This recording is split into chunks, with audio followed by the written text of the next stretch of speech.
J'ai voyagé dans 6 pays différents ces 6 derniers mois grâce à ce truc pas trop connu. Bonjour à tous, c'est Léonard, bienvenue dans cette nouvelle vidéo où mes intentions dans cette vidéo, c'est absolument pas d'essayer de flexer, d'accord, de vous dire que grâce au business, d'ailleurs c'est même pas un business ce truc, mais je vous expliquerai après, j'ai pu voyager, être enfin géographiquement libre et que j'ai pu me faire une petite noix de coco en Thaïlande, d'accord, même si ça fait partie des pays que j'ai visités, pour tout vous dire, j'ai fait Bali, Thaïlande, Portugal, Japon, Géorgie et évidemment les Philippines. Bon, je le compte, mais en vrai, c'est juste que j'ai fait un tour dans les Philippines, quoi. Mais c'est le pays où j'habite maintenant, quoi. Même si là, pour le moment, j'y suis pas. Donc, pour vous expliquer un petit peu les choses, l'enjeu de cette vidéo, c'est de vous expliquer que aujourd'hui, il n'y a pas forcément besoin de créer un business pour devenir libre. Et qui plus est, de surcroît, c'est même peut-être la pire des façons vraiment de devenir libre géographiquement, c'est de lancer un business. D'accord, parce qu'aujourd'hui, le problème qu'on a en ligne, c'est que on vend un petit peu ce rêve d'argent, de liberté temporelle, de liberté géographique, d'accord. Donc il y a plein de jeunes qui veulent du coup voyager à droite à gauche, c'est vraiment leur rêve ultime, leur ultimate goal. D'ailleurs, il y en a plein derrière qui prennent des années sabbatiques et qui partent à travers l'Asie. Et en fait, quand ils reviennent, c'est vraiment le choc atomique, c'est la limite la dépression pour eux parce que ils avaient trop kiffé justement cette vibe de voyage. Et en fait, mon message est le suivant, c'est que pour tous ces jeunes aujourd'hui qui sont un petit peu frustrés par rapport à ça, aujourd'hui, grâce à la magie d'Internet, il y a possibilité en fait de vivre ces voyages, de vivre ce fameux sentiment de liberté, parce que je pense que vraiment quand tu es en voyage à l'autre bout du monde, voilà, il y a des moments où tu te sens tellement libre en fait. Moi c'est toujours quand je suis sur un scooter devant un beau coucher de soleil où là vraiment je me dis putain j'ai quand même une vie de ouf, quoi, tu vois. C'est pas quand je suis dans une belle voiture, oui c'est cool aussi, mais c'est vraiment un sentiment qui est différent. Et bref, ce sentiment de liberté auquel tu peux très vite tomber accro, on est d'accord, tu peux l'avoir, tu peux le retrouver et tu peux vivre avec lui en permanence si tu le désires, si justement tu fais confiance à cette nouvelle économie d'Internet. Et évidemment, j'ai envie un peu de clarifier tout ça parce que quand on parle d'économie d'Internet, on est très vite catégorisé comme tous ces gens qui te parlent de faire des business un peu plan-plan, quoi, faire du trading ou quoi, ou sinon c'est faire du dropshipping. C'est quand même fou, mais aujourd'hui, il y a des gens, ils me demandent qu'est-ce que tu fais dans la vie, je dis je fais du biz sur Internet. Ah, tu fais du dropshipping? Mais non, pas du tout.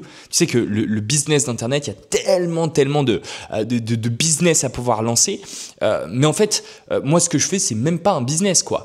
Je travaille en ligne, ça c'est vrai, mais c'est pas un business. Ce que je fais aujourd'hui, c'est du closing. C'est que en gros, j'aide les business à vendre des produits et je touche des commissions là-dessus en fait.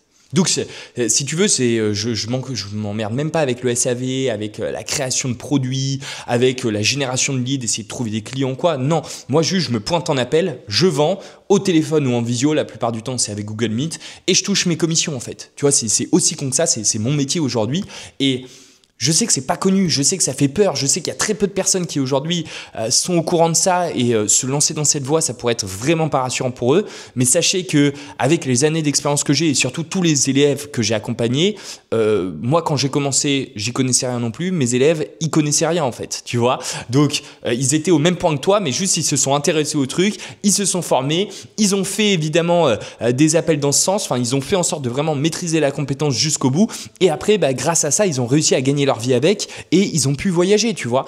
Mais dans un premier temps, il y a vraiment ce truc de se dire ok, je dois croire 100% convaincu qu'il y a des chemins extérieurs que la société, que nos parents, que le système traditionnel veut me faire croire, me montre plutôt, veut me faire croire, ça fait très complot, mais me montre, il y a d'autres chemins qui existent. Déjà, ça c'est sine qua non, il faut croire, il faut être convaincu de ça.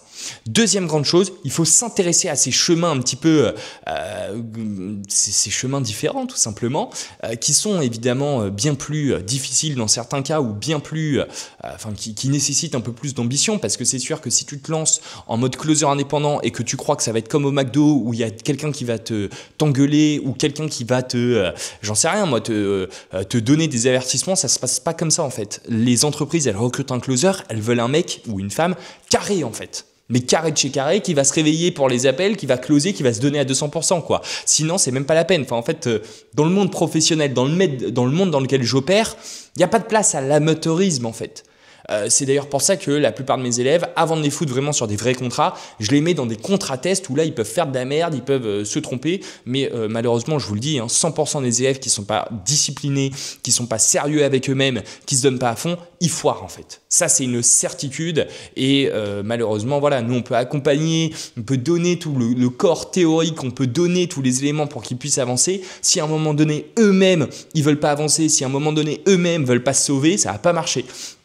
Mais tout ça pour vous dire, en fait, grâce à ça, grâce au closing, il y a un moment donné où quand tu vas maîtriser la compétence, tu vas pouvoir closer du coup pour des entreprises à distance et là, tu vas pouvoir voyager.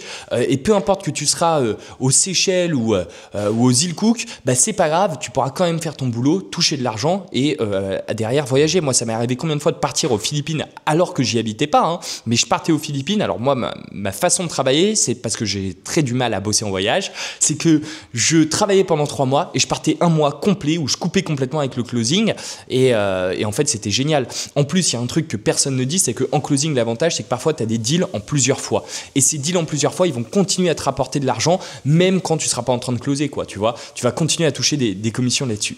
Si tu veux en savoir plus sur le closing, mets-moi un commentaire, je te dis à très vite, closez bien les gars, salut.